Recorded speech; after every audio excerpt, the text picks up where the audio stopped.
Hi everyone. So yeah, I'm back again finally with another video after 5 months. I realize that now because I finished my major rotations, internal medicine, OBGYN, things like that. I actually have a lot more free time now that I'm in the smaller rotations. And so I decided to, I just want to make a video and start making videos from now on again. Of course, probably I'm gonna make less videos than before, but I think that yeah, I do like to still talk about chess and like teach chess. So, yeah, in this video, I want to actually rant about something. It's more about something that I learned quite late, and it's actually about becoming a tournament player and preparation for becoming a tournament player. So, I used to always think that, at least in the first, like, let's say 4 or 5 years when playing chess and being very serious about chess, that if I want to prepare an opening, I have to invest my time in the best variation, in trying to find the best variation, the most testing variation. That has to, the computer has to give some sort of edge to white. And okay, eventually I realized that after some time digging through all of the computer lines that this is something not possible. Chess is a very broad game, and even though we say that chess is a draw with perfect play, obviously we're humans and perfect play is not going to happen regardless.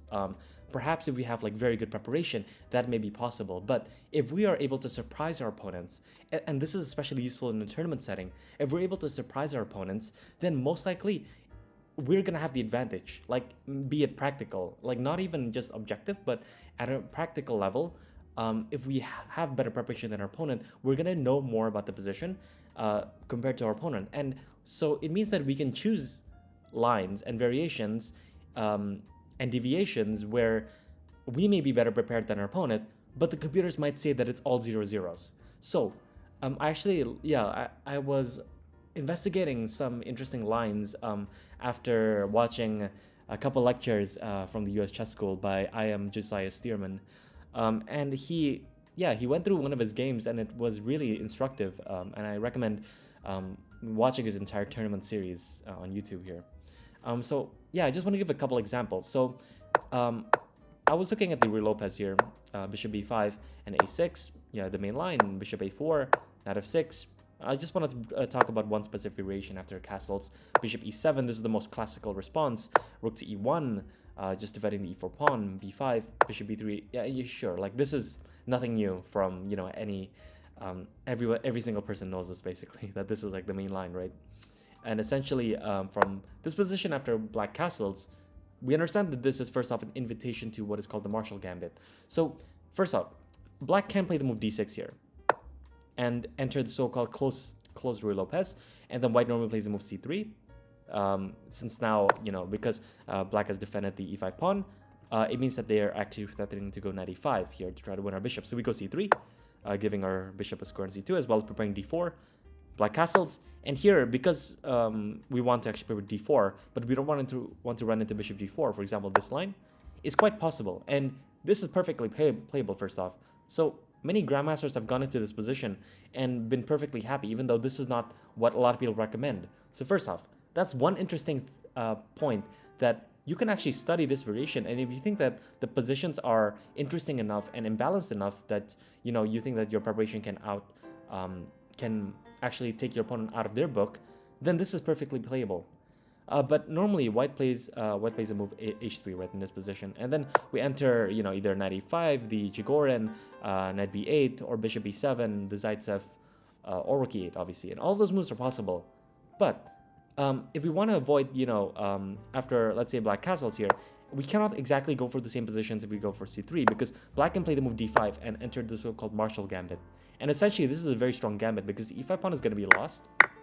But everyone has worked out, basically, and computers have worked out that after the move c6, bishop d6, queen h4, things like that, white has a bunch of moves. They can play d4, d3. And the position gets very interesting, and actually black has more than enough compensation for the pawn here, as we see that all of the light squares are weakened, and black has sufficient counterplay with the active pieces, and actually a lot of attacking chances. So that's kind of like, first off, understanding what our opponent wants to do. And if we want to avoid that line, then we have a bunch of moves in this position. For example, a lot of anti-marshals go with the move h3 here. Anti-marshals as in just lines that are designed to avoid the marshal. H3 is a move. A4 is a move, and it's been quite trendy actually. And also this move D4 is actually a move. So about A4, some people say that this is actually a sophisticated version of the move D4, because if with the move A4 attacking the B5 pawn, if black plays a move like rook B8, then essentially after we take, we simply get the open A file for our rook, and so white gets a tiny edge here, and they can be pretty much happy with the position, right? But the main move here is to play B4 just to advance the pawn, and then white can now strike in the center with D4. And so I want to show you this D4 idea, that in this specific line with the inclusion of A4 and B4 here, this line with the move knight takes D4 actually doesn't work. So here the main move is just to play D6, but that's kind of out of the scope of this video. I just want to talk about the specific move knight takes D4, which it would be good. It would be okay, like pretty much. Maybe we could take on D4 here and go for something like this, E5, knight E8, and then queen takes D4, and this would look actually pretty good for white, right? Because basically they have the C4 square open for the knight now that the pawn has been provoked to come to B4. But even stronger than that is the move bishop takes F7. A surprising move, but the point is after rook takes F7, knight takes E5, this wins a pawn, and black cannot retreat with knight C6 because we will simply take. King takes F7 and push to E5. And the king is getting way too exposed in this kind of position. Maybe queen D5 is coming next, and maybe even a rook left. Very dangerous stuff. And so instead, black has to play the move rook F8, and then we play the move queen takes D4. And basically, we've gotten like this position with by provoking the pawn to come to B4, so that now we have the additional threat of queen C4 check, right? So essentially, this is a good version of whatever lines that we push D4 in. Like for example, here when we push D4. But now, I want to bring your attention to this move D4 immediately. Now, people consider this less challenging because both the moves D6 and knight takes D4 are actually possible. And what's the difference between this move? Is that first off, white has two moves that they can play here. They can play knight takes D4, ED4, E5, knight E8, and then they can take on D4 here. Black plays C5, kicking the queen away, and then maybe the queen comes to E4, hitting the rook. And this position, after rook B8 and pawn to C4, the computer may say this is equal, and according to the statistics it is, but compared to like the main lines of the other anti-martials, how often are your opponents going to even be studying this kind of position, right? So this is actually very much playable, and if you do enough preparation in this line, you can very well surprise your opponents and get some points, like get some full points actually, if you have good enough prep. And it's my philosophy in the past was that because I spent so much time on the opening, I should obviously try to find the best moves and try to find the best variation, the single best. But as a tournament player, actually, there's a lot of value in the surprise factor. And if you are able to play like multiple different variations in one opening, this can also throw your opponent off balance, and you can actually like play very interesting games that are unusual from what you normally play. So it's not only is like practical and very like a strong strategy in general, but it's also just a good practice where you can enter a lot of interesting looking positions that may be evaluated as equal. But like, look at this position, like what kind of opening is similar to this kind of position? It's very rare.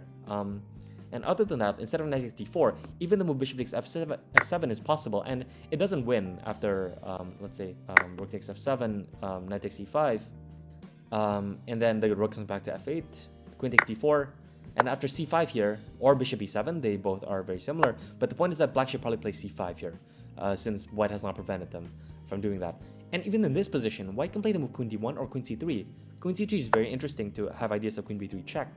So for example, bishop e7 check, c4, knight takes c4, and then we get this sort of interesting position where takes, king h1, takes, and voila, like we get a brand new position with very interesting play. And both, according to the computer, this is still equal, but there's a good chance that you can outplay your opponent from this position. Maybe it's not in the first 20 moves, but maybe if you have a good enough preparation, maybe in the 25th move or something. And instead of that, like instead of queen c3, you can also play queen d1, and then the variations after bishop e7, knight c3, queen c7, knight g4, very interesting like maneuver, right? Takes, just activating the queen, bishop d6, pawn to g3, and then both bishop e5 and rook e8 are moves. And it just becomes very interesting. And even though the computer may say it's equal, there's a very big imbalance in the position. And it's a very good strategy, actually. I'm like very surprised that I came to this realization like so late. So yeah, that's just one example in this anti-martial line that I want to show. Another one is actually a very maybe a very broad example, is that in the English opening c4. Now in the past I was kind of not very attracted to this move c4, because black has many ways to play. Like they can play e6 d5, they can play e5 as well, and I always figured that, let's say after knight c3, knight f6, knight f3, knight c6, and then white here has basically three main moves. Is to play the move g3, the most classical of all classical responses in the English. They can also play the move e3 here, and they can also play the move e4 in this position, going for a Botvinnik setup basically. And actually, all of those moves are very interesting. Like, for example, in the move e3, normally black tries to play this move bishop e4, trying to double the pawns. White goes queen c2.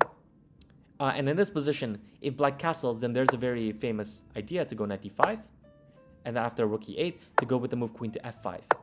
And basically, you have to play the move d6 here, and then allow this kind of structure.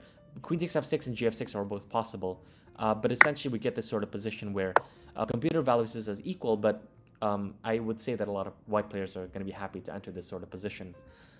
So that's one reasonable line of play. But even after queen c2 and bishop takes c3, there's this very interesting idea that goes b takes c3. And after castles, white goes e4. And then let's say after d6, white can here play the move either g3, or a move that I like better is the move bishop e2. And in this position, the idea is basically just to try to go for this move d4, or d4, as well as maybe opening up ideas of rook g1 and g4, with some preparation. And essentially, because the center is so solid, the white king is perfectly safe in the center. So maybe I'll just try to find my notes in this variation and show you some lines that can happen here. Yeah, so I was inspired by this game where Ding played Nepo in the World Championship, and they entered this exact same position, and in this position, knight h5 was played, which makes a lot of sense to try to occupy the f4 square. But additionally, if black tries to go for a setup with b6 and try to go bishop b7, let's say, I found this interesting idea to actually delay castling and go with d3. Okay, I mean, I didn't find it, but this was played in the past. And after bishop b7, to just simply go rook g1, and simply g4 is coming, and because the bishop has left this sort of diagonal, it kind of makes sense to go for this idea. Of course, let's say after the move, let's go back here. I think I investigated this in the move order with castling. e4, b6, bishop e2, bishop b7, d3, and then let's say they play the move h6 here. Then immediately, I'm thinking that we can go rook g1 and try to go g4. And this position, again, gets very interesting, even though the computer says that it's equal. But I really like this position for white. And, there's a lot of interesting play that can happen here. So you see that even though the computer evaluates a lot of positions as equal, especially after this position, you should always consider that maybe there are some additional lines that you can try to conjure up, or even like look through the database and try to find some interesting ideas where the position is imbalanced, but it's equal, and you should be quite happy with not getting a very dry and boring position, right? In general, when you're playing chess. So another one was actually I was struggling to find a certain refutation. Let's say if black tries to go for a queen's gambit decline kind of setup, knight f6, knight f3, e6, g3, just going for the English, because this is what I was investigating, in d5 here. And then after bishop g2, the move d takes e4.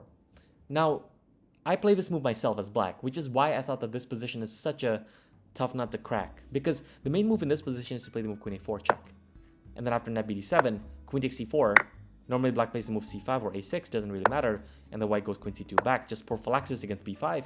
Then black plays c5, and at some point they're going to play bishop e7, castles, and if they can get him b5 and bishop e7, then their position is perfectly healthy. And so this is kind of the problem that I had, because I don't really like playing these positions, because I think that if black is able to get the bishop on the long diagonal, then, at least personally, I'm not too happy to allow that. Which is why, actually, I started to think that, I mean, this is not an original thought by any means, but I thought that if queen a4 check kind of leads to that kind of position, and it's it's unable to avoid, you can't exactly avoid that line, then maybe you just sacrifice a pawn and castles. And so I searched the database and I found this game by Boris Grachev, which he won against Darius Schwirtz. And after a6, preparing b5, white goes queen c2, black defends upon b5, and then white goes with this move knight e1. And then I was like, why does the database say that there's such a high percentage of wins for white? And so I started to investigate this move. First off, who's gonna look at the move knight e1? Like, I mean, unless you have some very, very specific and high-level preparation, knight e1 doesn't look like the first move that you're gonna look at. And knight d5 is a very standard response, and then white goes d3, chipping away at the queenside chain. After cd3, knight takes d3, we see the point that the knight is actually occupying this, controlling the c5 square. So black cannot play c5 as easily. So after bishop e7, white's idea is to play knight c3, and then here black has to, black can take the opportunity to play the move c5. Probably there's a better move, like just developing with knight d7 or bishop e7 or things like that, but c5. And immediately white took on d5, bishop d5, knight takes c5, and then takes, queen d5, knight e4, and then knight c6, and pawn to f3. And so I was looking at this and I thought that this is a very, very interesting position where the black king hasn't castled, white has a good square for the bishop on potential on e3, and the rook can come in like really quickly in this kind of sort of position. So it's not as dry as the position that, if we compare it to like the position that we saw before, with the move queen a4 check. And so this is a very interesting line of playing. The game continued knight b4, queen c7, queen d8, queen e5, queen d5, queen c3, and then black played an accuracy here to play f5, and this just allowed white to get the advantage after a3. And takes, and with the rook, and simply black is lost because strategically, white is just very active and the black king hasn't castled, and it's just not going to be able to castle because the rook is controlling the f-file. So very nice game and very nice idea by Boris Grachev. I'm sure he was not the first one to play it, but very interesting idea to play this move knight e1, right? And besides knight e1, like there are other moves in the position, and you can simply investigate it and see if you're reasonably happy with the outcome. And it might be a weapon that you can use one time, but that's okay. Like you learn more about the position when you play different moves in the position, and so it's okay to have like a one-trick pony for one specific kind of game. But as long as you keep coming up with new ideas, then the game keeps on becoming more interesting.